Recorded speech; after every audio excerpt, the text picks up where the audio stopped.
Oi pessoal, tudo bem? Estamos de volta a mais uma videoaula. Hoje nós vamos tratar de gênero narrativo, vamos tratar da fábula. Fábula é um gênero narrativo que vai nos indicar um gênero do tipo muito popular e apreciado por muitas pessoas. Então, nascido na tradição oral, estudos indicam, que foi no Oriente, por volta do século V a.C., que a fábula surgiu. E assim nós temos aí esses contos orais tradicionais que vêm passando no tempo e no espaço. Então, fábula significa o próprio nome, senhores, já nos remete a histórias contadas, passadas de geração para geração. Vem do grego fabulare, que significa história, significa jogo, significa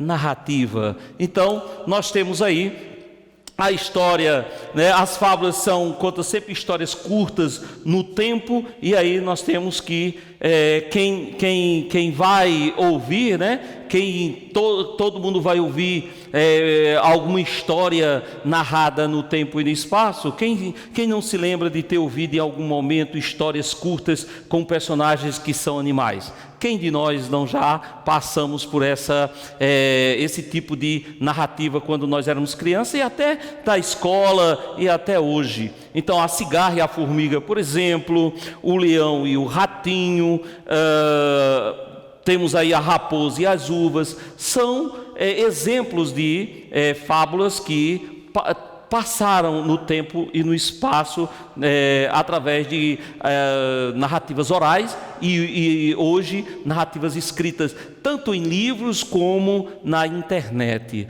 São exemplos de fábulas essas que eu citei e que constroem um ensinamento. Esse é o grande detalhe das fábulas. Há um ensinamento, há uma moral em toda narrativa fabulosa, e esse é o detalhe, Então, olha só, as principais características das fábulas estão aí, A fábula é uma narrativa de caráter ficcional e que usa alegoria para construir sentidos. Agora, alegorias inteligentes, alegorias onde os animais, eles são colocados como personagens, e a ideia é cada personagem colocado é utilizada a sua característica, os seus adjetivos, que nós vamos ver daqui a pouco. Os animais que são personagens possuem características humanas, como a ganância, a preguiça, a inveja, a sabedoria, a angústia, dentre outras características que os seres humanos possuem. Vai ser trabalhado aí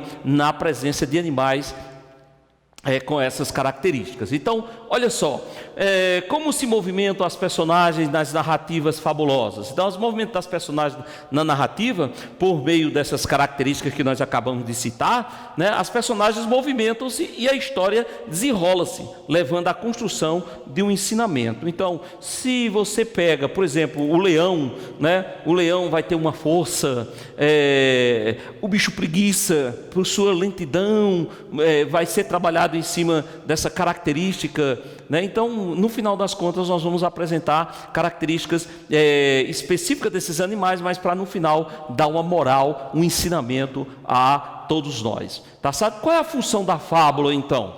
Considerando que a fábula pode ser contada oralmente, sabemos que há diferentes versões de uma mesma história, o que não compromete a sua função. Ou seja, qual é a função da fábula? A de levar as pessoas a refletirem sobre o comportamento em sociedade. Então, se para responder uma pergunta, qual é a função da fábula? Bem, nós vamos levar as pessoas a refletirem qual é o comportamento das pessoas na sociedade, muito em voga hoje nessa atual conjuntura. Então, nós temos aí como é a estética, a escrita das fábulas. Então, as fábulas, elas podem ser escritas em prosa, textos em parágrafos, ou em versos. Os títulos geralmente fazem referência aos personagens, e o tempo e o espaço relacionam-se ao habitat deles.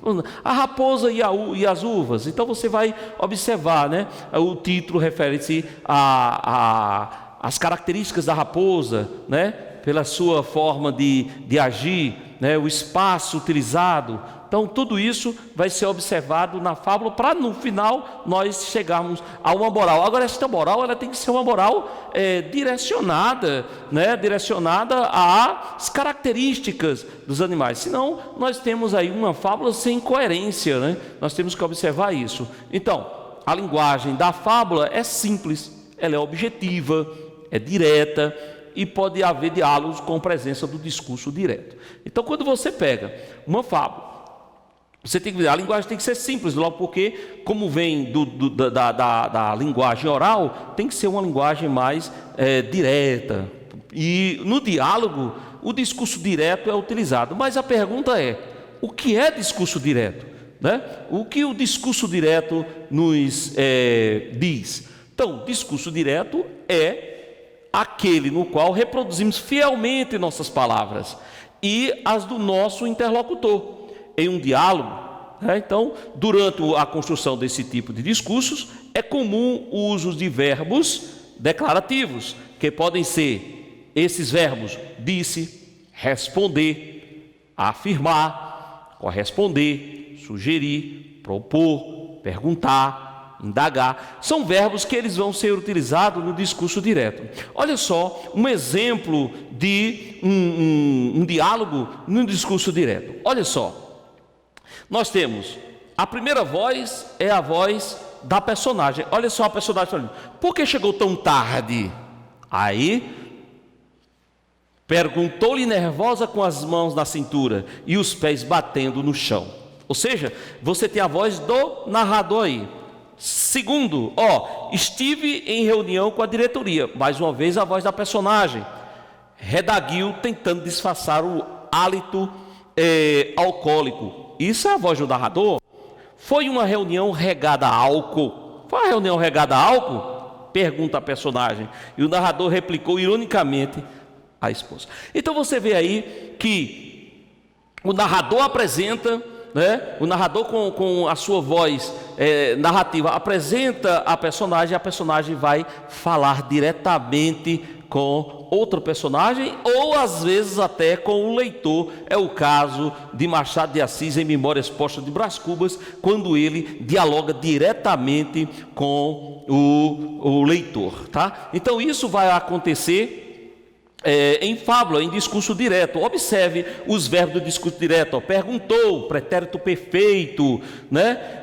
Aí você vem, redaguiu, replicou. Então, os verbos no discurso direto geralmente estão no pretérito perfeito. Mas olha só, mas tem outro tipo de discurso que pode ser utilizado, que é o discurso indireto. É aquele no qual a fala do interlocutor é incorporada à fala do narrador. Ou seja, o narrador fala ao invés de deixar que a personagem fale. É também comum o uso de verbos declarativos que iniciam o discurso. E as falas, em geral, aparecem como orações subordinadas substantivas. Bem, o discurso indireto, o narrador, ele vai falar todo o discurso, né? Usando a fala da personagem, ele apresenta tudo, tá? Então, como as falas, em geral, aparecem como orações subordinadas substantivas, eu gostaria de sugerir para vocês um vídeo, né, aí no YouTube, que vocês podem entrar, sobre oração subordinada substantivas, os 6 tipos de orações subordinadas substantivas, a qual nós estamos lá. Tá aí, o endereço que vocês podem acessar e ver lá a aula sobre oração subordinada substantiva: subjetiva, objetiva direta, objetiva indireta, completiva nominal, predicativa e apositiva. Lá nós temos uma videoaula explicando sobre esses 6 tipos de orações subordinadas substantivas, a qual vai estar presente na voz do narrador nos discursos indiretos. Olha um exemplo aí de discurso indireto: perguntei-lhe por que chegara. Olha o verbo no pretérito mais que perfeito: tão tarde redaguiu que estivera em reunião com a diretoria. Perguntou ironicamente se fora a uma reunião regada a álcool. Você vê que a voz inteira é a voz do narrador. Perguntei-lhe por que chegara tão tarde, redaguiu que estivera em reunião com a diretoria. Perguntou ironicamente se fora a uma reunião regada. Então você tem aí, o narrador, ele faz toda a vez, né, da voz das personagens, ele apresenta toda a narrativa. Aí você tem que observar o seguinte: observe a mudança do tempo verbal na transformação do discurso direto para o discurso indireto. Você vê, do pretérito perfeito, do discurso direto, para o pretérito mais que perfeito no discurso indireto. Apesar de você observar lá, né, se você der uma observada aqui, você tem uma presença do pretérito perfeito aqui, perguntou, é pretérito perfeito, né? Então redaguiu, é pretérito perfeito. Então você tem aí também a presença do pretérito perfeito no discurso indireto, mas há uma mudança do pretérito perfeito para o pretérito mais que perfeito, ou seja, uma ação do passado em relação a outra ação do passado. Uma ação do passado estiver em relação a redaguiu, que é também do passado. Uma ação fora do passado em relação a outra ação que perguntou, ou seja, é mais que perfeito porque é uma ação do passado em relação a outra ação concluída também no passado.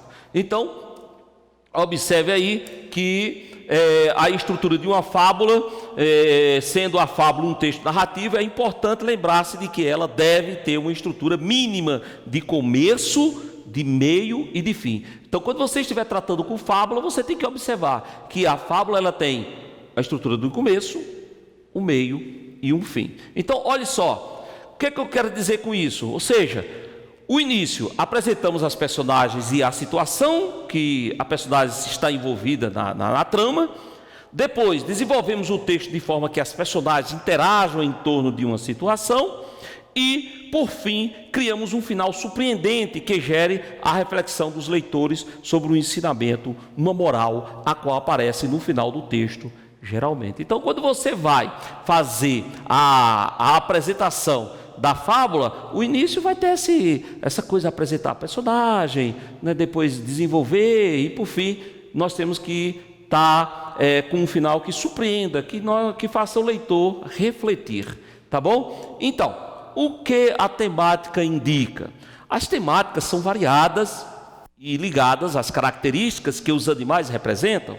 Por exemplo, o leão indica a força, então a coruja indica a sabedoria, a raposa a astúcia. Então, diante dessas características, a temática vai se desenvolver, né, com essas características e dentro dessas características, para que no final nós possamos ter uma moral lógica. Tudo bem? Então, olha só, os autores que fazem, os mais conhecidos autores das fábulas que nós podemos citar para vocês, é Esopo, Fedro e La Fontaine, né? La Fontaine, a quem são atribuídas as autorias dos textos mais famosos entre os leitores. Então, Esopo, Fedro e La Fontaine.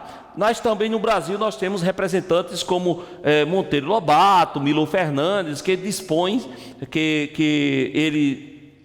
eles dispõem uma construção de leituras de fábulas bem interessante, principalmente Monteiro Lobato, né? Monteiro Lobato, em Sítio do Pica-Pau Amarelo, ele faz uma releitura das fábulas que percorreram o tempo e o espaço.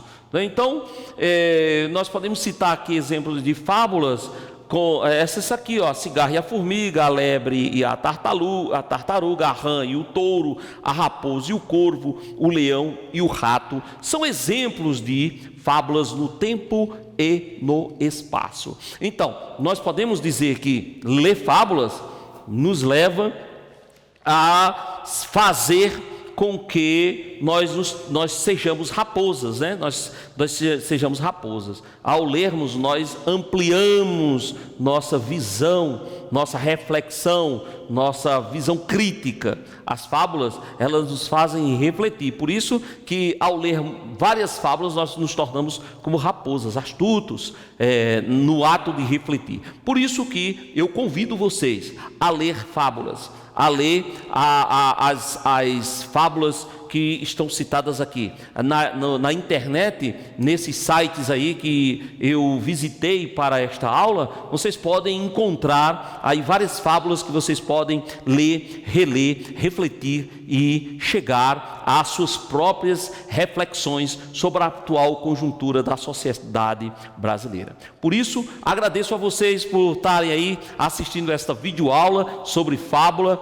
Boa reflexão, leiam, tá? Quem não lê, mal ouve e mal vê. E garanto que estudar é a garantia de um futuro melhor. Estudem, leiam. E, neste momento, eu convido vocês, fiquem em casa, porque essa pandemia, ela é séria, não é gripezinha, não é resfriadinho. São mais de 11 mil pessoas que já morreram até hoje no nosso país. Que Deus abençoe a todos nós e que possamos estar juntos no nosso site. Um grande abraço e até a próxima aula. Passem lá, ó, já tem aula sobre conto, sobre crônica, agora sobre fábula, fora as outras aulas. Visitem também o site sobre oração subordinada substantiva. Olhem lá no YouTube, nós temos lá, aula 1, Carlos Santos. Um grande abraço e até a próxima aula.